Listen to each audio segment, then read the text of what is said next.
Hello everyone, welcome back to the first deck profile of Champions Path. This time, we'll be looking into Alcremie VMAX, one of the newest VMAX introduced into the TCG. By discarding energies on the field, it can deal a proportional amount of damage to the opponent's Pokémon to the point that it can even one-shot VMAXs, and of course, there's no better way to pair up this snack of a Pokémon than with our friend Porygon Z and a spoon.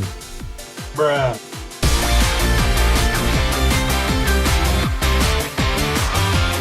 Before we get into the deck profile, I just want to say thank you all for being patient with me. I've been really busy lately, so my upload schedule may be a bit irregular since it takes a while to edit these videos. But if you like what you see, please hit that subscribe button, it means a lot to me. Now enough chit chat and let's go into the overall deck preview. You'll first probably notice the weird energy lineup that we are running. I'll go into detail later in the video, but essentially with the rotation of the special energy LPM, Aurora energy isn't necessarily the best replacement for it.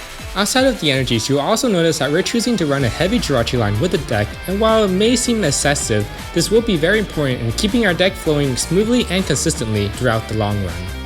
Let's look into the main attacker of the deck, Alcremie V and Alcremie VMAX. We're going to be running a 3-3 line in the deck, and at first glance, this evolution line is pretty strong. Alcremie V's Sweet Splash attack can prevent damage from basic Pokemon as long as the opponent's active Pokemon doesn't switch out, and Alcremie VMAX has the ability to one-shot every Pokemon in the format with GMAX Finale. Its issue and what's keeping it from being a top-tier deck is GMAX Finale's attack cost and Alcremie's VMAX weakness to Metal. With its weakness to Metal types, Station V will become a huge issue for the deck since Station V will always win the prize trade since they one-shot out Alcremie VMAX. The obvious solution would be the inclusion of weakness guard energies, but that's where Finale's awkward attack cost comes in. Since it requires 2 psychic energies, we'll be forced to attach an extra energy onto Alcremie VMAX in order to get rid of our weakness, and that is counterintuitive to our game plan since we want to be discarding energies to one-shot. To power up our Alcremie VMAX, we'll be running a 3-0-3 line of Porygon Z as our source of energy acceleration. With the Crazy Code ability, we can attach as many special energies as we want in a turn from our hand, so we want this out on the field as soon as possible, which is why we're running 4 rare candies to cheat out Porygon Z without having to go through its stage 1, and running 4 Jirachis to help us dig into the deck for the rare candies. We then run 1 Dedenne GX and 1 Crobat V to give us additional draw power to get out the Porygon Z. We're choosing to run 1 of each so that we have options in how we want to draw depending on our hand. Now let's look into the energy split for our Porygon. We're going to be running 15 total energy cards split into 6 different types. So starting off, we're going to run 4 Horror energies, 1 Aurora energy, and 2 Psychic energies. These are going to be our only way of meeting the attack cost of our GMAX Finale. Horror and Aurora energies can be attached multiple times with Porygon Z's ability, but not the basic Psychic energies. So why are we running basic Psychic energies, you ask? With the rotation of Rainbow energies and LPM, there's a lack of special energies that provide Psychic energies. So post-rotation, the only ones that are available are Horror energies and Aurora energies. The issue is that Aurora energy is horrible in this deck, since it's very difficult to meet the discard cost every time we want to attach one. Therefore, instead of running 3 Aurora energies in the deck, we can take out 2 of them and replace them with basic Psychic energies.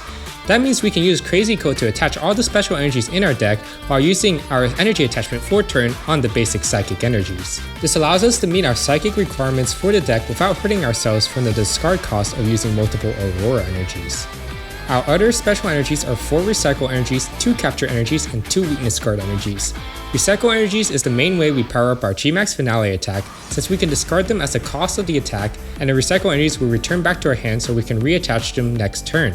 Keep in mind, you can also attach them to your active Pokemon for essentially free retreat, since you can use them as the cost to retreat, and the discarded energies will return back to your hand so you can reattach them again with Crazy Code.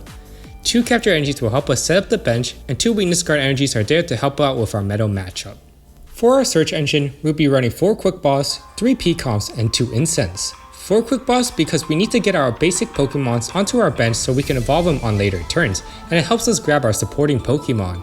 P-Comps are there as well for relatively the same purpose, but it can also help us preserve our evolution Pokemon by returning them back to the deck so we can use our discard draw effects with less repercussions.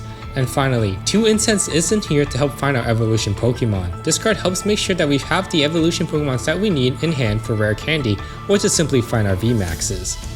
And lastly, for our supporters, we are running 3 Marnies and 3 Professor's Research, 1 Birdkeeper, and 2 Boss's Order. Marnies are here as a way to help us preserve any cards in our hand that we don't want to discard yet and will need in later turns, as well as being a source of hand disruption to our opponent. Research is here when we need to dig for energies or for certain cards, so we're going to be running an even count between the two since the optimal draw supporter will depend on our current hand. Birdkeeper provides another form of draw power, and its switching effect alongside of our 4 switches will help us rotate and use Shirachi more effectively.